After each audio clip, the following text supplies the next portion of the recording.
हूँ आप लोग अच्छे होंगे। Myself Vinay Kumar Bind and welcome to my channel chem tube by Vinay sir.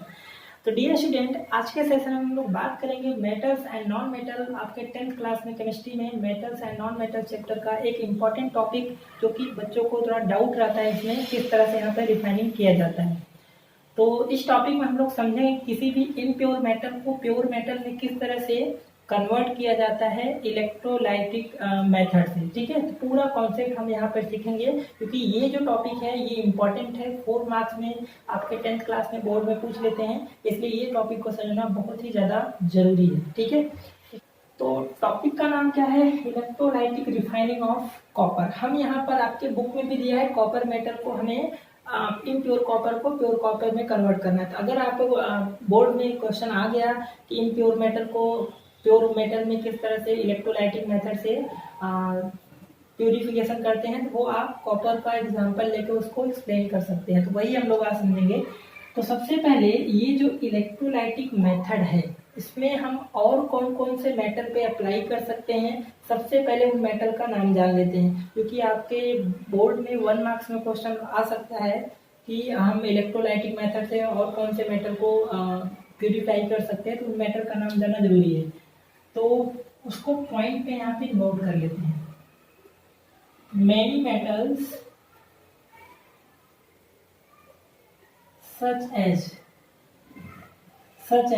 Copper metal है, सिंबल में लिखा आपको समझ में आ जाए कॉपर। इसके बाद जिंक मेटल को हम इस मेथड से प्यूरिफाई कर सकते हैं। इसके अलावा टिन हो गया, टिन हो गया, एसन हो गया। ठीक है, और इसके अलावा हम निकल मेटल पे अप्लाई कर सकते हैं, उसके अलावा सिल्वर पे अप्लाई कर सकते हैं, उसके अलावा गोल्ड मेटल पे अप्लाई कर सकते हैं। तो इन मेटल्स को अगर हमें प्यूरिफिकेशन करना है तो हम इलेक्ट्रोलाइटिक मेथड से इसको प्योर कर सकते हैं। और इलेक्ट्रोलाइटिक मेथड सबसे बेस्ट मेथड होता है किसी भी इम्प्योर मेटल को प्योर मेटल में कन्वर्ट करने। यहाँ से 99% आपको प्योर मेटल वहाँ पर मिलता है। ओके, तो सबसे पहले हम लोग ने ये जान लिया। अब यहाँ पर कुछ पॉइंट और जान लेते हैं कि इस मेथड में आपको डायग्राम में क्या दिख रहा है, एनोड एंड कैथोड। जैसा कि हम लोग ने इलेक्ट्रोलाइसिस में पढ़ा था फर्स्ट चैप्टर में, इलेक्ट्रोलाइसिस ऑफ वाटर। तो उसमें भी हमने देखा था कि एनोड जो होता है वो पॉजिटिव टर्मिनल होता है, कैथोड जो होता है वो नेगेटिव टर्मिनल होता है। और यहाँ पर हमें एक्सटर्नल सोर्स की रिक्वायरमेंट होती है। एक्सटर्नल सोर्स मतलब इलेक्ट्रिक करंट हम प्रोवाइड करते हैं इसमें। ठीक है, बैटरी से हमने कनेक्ट करा दिया। तो यहाँ से ये जो पॉजिटिव टर्मिनल है उसको एनोड से, नेगेटिव टर्मिनल को हमने कैथोड से कनेक्ट करा दिया। ओके, तो यहाँ पर जो एनोड बना होता है वो हमेशा क्या होता है, इम्प्योर मेटल का बना होता है। ओके, जैसे हमें कॉपर, इम्प्योर कॉपर को कन्वर्ट करना है प्योर कॉपर में, तो हमें जो इम्प्योर कॉपर बना होगा वो हमेशा किसका बना होगा, एनोड का बना होगा। अगर हमें जिंक को प्यूरिफिकेशन करना है तो इम्प्योर जो जिंक बना होगा किसका बना होगा, एनोड का बना होगा।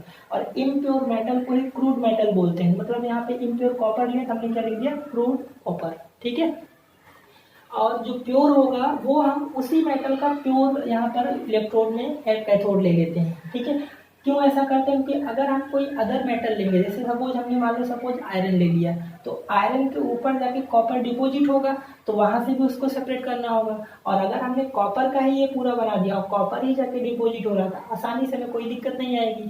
ठीक है, इसलिए हम इम्प्योर को हमेशा कॉपर को एनोड से, और प्योर जो कैथोड होता है वो कॉपर का ही बना होता है। ना कि इसकी थिकनेस कम होती है, इसकी थिकनेस ज़्यादा होती है, क्योंकि इसमें इम्प्योरिटी भी होती है। ठीक है, और इसमें इम्प्योरिटी क्या होती है, सिल्वर हो सकता है, गोल्ड हो सकता है, ये सब उसमें क्या होती है, इम्प्योरिटी जो जिनकी रिएक्टिविटी लेस होती है। ओके, तो उसके बाद हमने क्या देखा कि इन दोनों इलेक्ट्रोड्स को जिस मेटल का हम प्यूरिफिकेशन करते हैं उसी मेटल के इलेक्ट्रोलाइटिक सॉल्ट में डिसॉल्व करते हैं। जैसे हमने कॉपर लिया तो कॉपर सल्फेट का एक्वस सोल्यूशन ले लिया। ठीक है, अगर हम जिंक लेते हैं तो जिंक सल्फेट का हम एक्वस सोल्यूशन लेते हैं। मतलब उसी मेटल का कोई सॉल्ट होना चाहिए एक्वस सोल्यूशन, जिसको बोलते हैं इलेक्ट्रोलाइटिक सोल्यूशन। ठीक है, तो इलेक्ट्रोलाइटिक सोल्यूशन में क्या ले लिया, कॉपर सल्फेट ले लिया। अब देखिए यहाँ पर क्या होगा, सबसे पहले हम ये पॉइंट नोट कर लेते हैं कि एनोड और कैथोड किसका बना हुआ है। तो यहाँ पर ये नेक्स्ट पॉइंट यूज कर लेते हैं कि impure metal made up of anode जो कि पॉजिटिव टर्मिनल होता है, एंड प्योर मेटल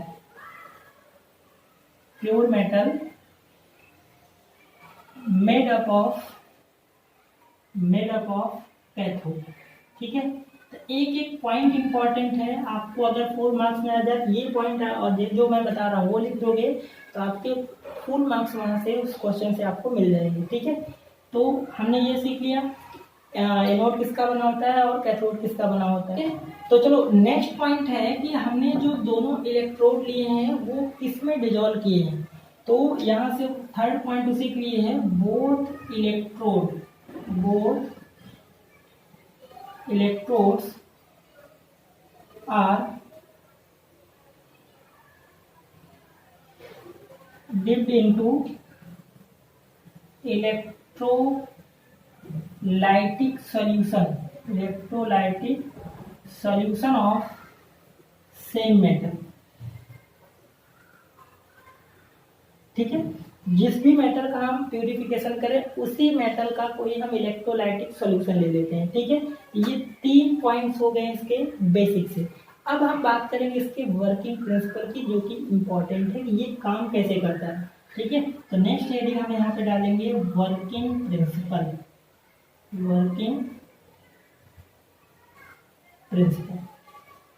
ठीक है, तो वर्किंग प्रिंसिपल को पहले डायग्राम से हम लोग अच्छे से समझ लेते हैं। देखिए होगा क्या, हमने सारा अरेंजमेंट इस तरह से कर दिया, इम्प्योर एनोड का बना दिया, प्योर हमने कैथोड का बना दिया और बैटरी से कनेक्ट करा दिया। अब जैसे ही बैटरी से कनेक्ट कराओगे तो पॉजिटिव टर्मिनल हमने एनोड से, नेगेटिव टर्मिनल हमने कैथोड से कनेक्ट करा दिया। इसमें सोल्यूशन में क्या आएगा, करंट आएगा। ठीक है, करंट आएगा तो होगा क्या, ये जो इम्प्योर कॉपर है, अब इम्प्योर है जिसमें कॉपर होगा, इसके अलावा कुछ अदर मेटल की इम्प्योरिटीज होगी। ठीक है, अदर मेटल इम्प्योरिटी इसमें क्या क्या हो सकती है, ये भी थोड़ा इंपॉर्टेंट है। इम्प्योरिटी क्या हो सकती है, सिल्वर हो सकता है, गोल्ड हो सकता है, ये सब क्या हो एज ए इम्प्योरिटी इसमें प्रेजेंट होते हैं। ओके, तो हम जैसे ही इलेक्ट्रिक करंट प्रोवाइड कराएंगे तो होगा क्या, ये जो इम्प्योर कॉपर है वो क्या होगा, इस सॉल्यूशन में डिजोल्व होना स्टार्ट हो जाएगा। अब कॉपर मेटल है तो डिजोल्व होने का मतलब कॉपर क्या करेगा, 2 इलेक्ट्रॉन लूज करेगा। कॉपर क्या करेगा, 2 इलेक्ट्रॉन लूज करेगा और वे Cu+2 आयन में कन्वर्ट होगा। तो सेम टाइम में सेम अमाउंट जो सोल्यूशन में हमने कॉपर सल्फेट लिया हुआ है, ठीक है, कॉपर सल्फेट का हमने सोल्यूशन लिया है, तो जैसे ही हम इसको कॉपर सल्फेट सॉल्ट होता है ब्लू कलर का, जैसे ही वाटर में डिजोल्व करेंगे ये Cu+2 आयन और सल्फेट आयन में ब्रेक होगा कि नहीं होगा। जैसे सॉल्ट नमक होता है NaCl, हम पानी में डिजोल्व करते हैं तो Na+ और Cl- होता है। इसी तरह से कॉपर सल्फेट को जब हम वाटर में डिजोल्व करेंगे तो ये आयंस में टूट जाएगा अपने Cu+2 आयन और सल्फेट आयन में। तो जैसे ही ये इम्प्योर कॉपर 2 इलेक्ट्रॉन लूज करके Cu+2 में कन्वर्ट होगा, तो सेम टाइम में जो सोल्यूशन में Cu+2 आयन है, ठीक है, एक Cu+2 आयन सोल्यूशन में आया, सेम टाइम में क्या हुआ, सोल्यूशन में से जो Cu+2 आयन जाके डिपॉजिट हो जाएगा। एक और Cu+2 आया यहाँ से, इस इम्प्योर मेटल से एक और Cu आया, तो सोल्यूशन से क्या होगा, एक और Cu+2 जाके डिपॉजिट होगा। ध्यान रखिए यही नहीं आ रहा है, मतलब यही आ रहा है यही डिपॉजिट, ऐसा नहीं हो रहा है कि इस इम्प्योर में से कॉपर एक Cu+2 सोल्यूशन में आ रहा है, सोल्यूशन में से जो पहले से पड़ा हुआ है ये Cu+2 है, वो 2 इलेक्ट्रॉन गेन करके जाके डिपॉजिट हो रहा है। बात समझ में आ रही है। ये कॉन्सेप्ट कुछ ऐसा ही है जैसे मान लीजिए ये क्लास है, ठीक है, एक क्लास है, इसमें से बहुत सारे, मान लो जो इतने बच्चे बैठे, 3 बच्चे हैं, एक क्लास है इसमें 3 स्टूडेंट हैं। अब यहाँ से गेट है, तो एक बच्चा, जैसे इसका कॉन्सेप्ट ये है कि जैसे ही ये बच्चा, मान लीजिए 2 है, जैसे ही ये बच्चा, कोई बच्चा बाहर से अंदर की तरफ आ रहा है, तो अंदर जो बैठा हुआ है वो कहाँ चला जा रहा है, बाहर चला जा रहा है। बात समझ में आ रही है, यही होता है इक्विवेलेंट अमाउंट। ठीक है, ये अगर क्लास में इंटर कर रहा है तो क्लास में जो 3 बच्चे उनमें से एक यहाँ जाके बाहर चला जा रहा है, तो अमाउंट तो 3 रहेगा ना, तो इसी को बोलते हैं इक्विवेलेंट अमाउंट। ध्यान रखिए ये बच्चा आ रहा है, यही बाहर नहीं जा रहा है, ये तो आ रहा है बाहर से, क्लास में बैठ जा रहा है, क्लास के अंदर जो है वो निकल के बाहर जा रहा है, वही यहाँ पर हो रहा है। बात समझ में आ रही है कि इम्प्योर कॉपर जैसे ही 2 इलेक्ट्रॉन लूज करके सॉल्यूशन में आया, तो सॉल्यूशन में जो Cu+2 आयन था वो जाके यहाँ पर डिपॉजिट हो गया। एक और आया Cu+2, सॉल्यूशन में से एक और चला गया, एक और आया, एक और चला गया। ये कब तक प्रोसेस होते रहेगा, जब तक ये पूरा इसमें डिजोल्व ना हो जाए। बात समझ में आई। तो यही है इसका वर्किंग प्रिंसिपल। ठीक है, तो वर्किंग प्रिंसिपल को मैं यहाँ पे लिख दे रहा हूँ कि on passing electric current in electrolytic solution,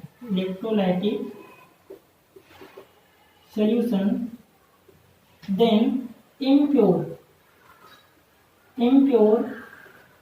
anode metal dissolve in solution, electrolytic solution and equivalent amount of metal from solution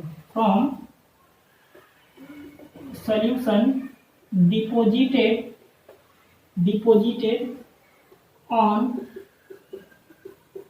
cathode as pure metal form. देखिए मैंने क्या लिखा कि इस इलेक्ट्रोलाइटिक सेल में on passing electric current in electrolytic cell, तो हमने battery से जैसे ही इलेक्ट्रिक करंट इस इलेक्ट्रोलाइटिक सॉल्यूशन में पास करा होगा तो होगा क्या, impure anode metal dissolve in electrolytic cell. तो ये जो इम्प्योर मेटल है, इम्प्योर एनोड है, वो क्या होगा इस इलेक्ट्रोलाइटिक सेल में क्या होगा, डिसॉल्व होगा। डिसॉल्व होने का मतलब जो कॉपर है वो 2 इलेक्ट्रॉन लूज करके Cu+2 में जाएगा, ठीक है। एंड इक्विवेलेंट अमाउंट का मतलब है equal amount, equal amount, then equal amount from solution deposited on cathode as a pure metal form. I think concept clear हो गया होगा। सीधा सा ये आ रहा है तो सॉल्यूशन में से जा रहा है, ठीक है, यही कॉन्सेप्ट है, ठीक है। तो ये हो गया प्योर मेटल वर्किंग, इसका प्रिंसिपल। अब यहाँ पर हम आपके बुक में तो एनोड कैथोड का रिएक्शन दिया नहीं है कि एनोड पे आपका क्या हो रहा है। देखिए Cu सॉलिड था, Cu+2 में जा रहा है, तो जब भी चार्ज इंक्रीज होता है तो वहां पे क्या होता है, ऑक्सीडेशन होता है। तो एट एनोड पे क्या हो रहा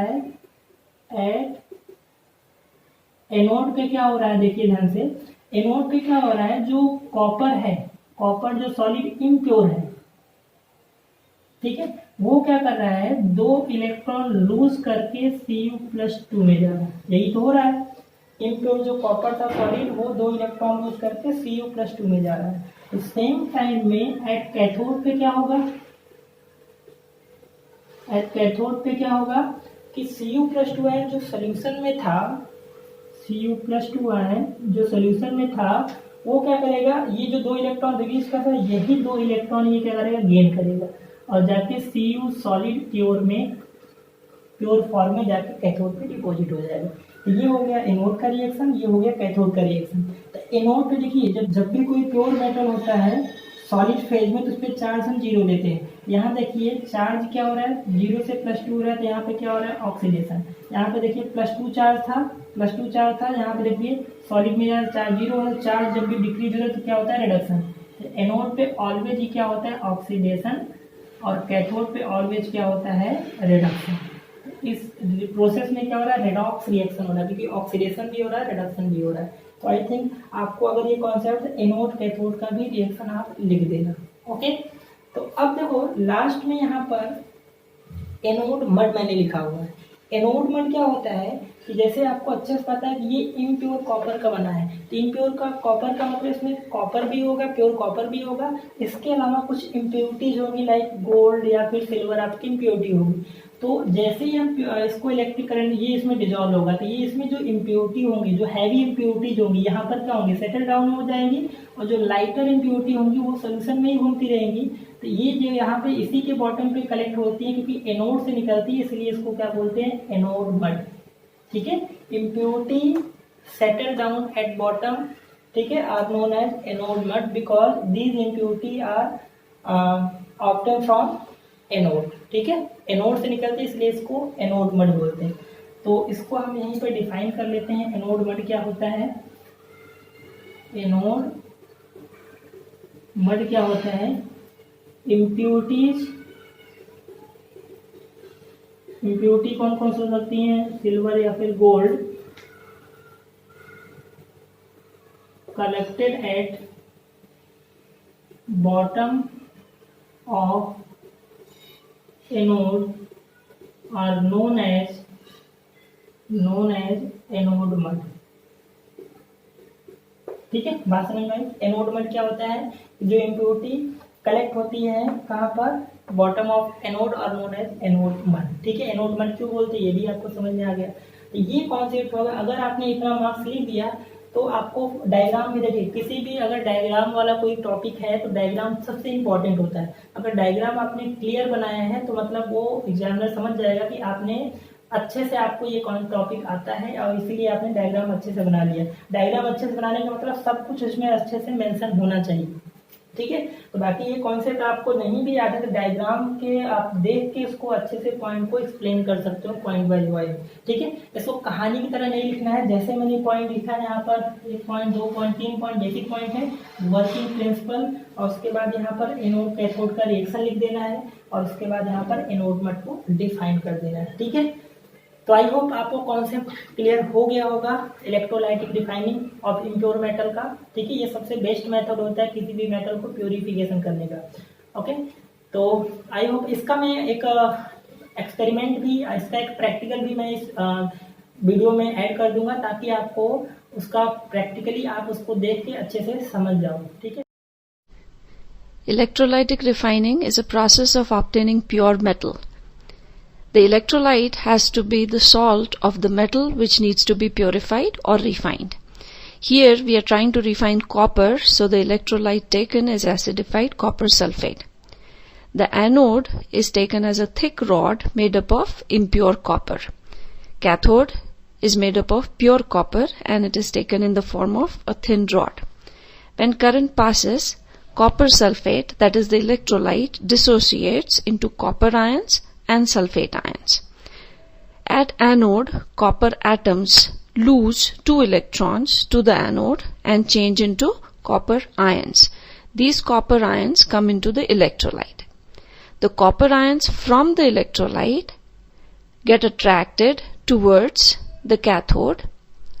They gain 2 electrons from the cathode and in turn change into copper atoms.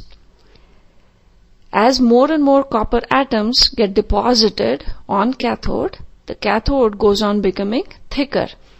As atoms of copper are coming out of anode, anode goes on becoming thinner. The anode, which was made up of impure copper, the impurities, they fall below the anode and get collected in the form of anode mud. Copper which is deposited on cathode is the pure copper and can be used for making electric wires or cables or utensils etc. ठीक है, तो आपको video पसंद आया होगा, please like करें, share करें, subscribe करें। मिलते हैं हम लोग नेक्स्ट लेक्चर में।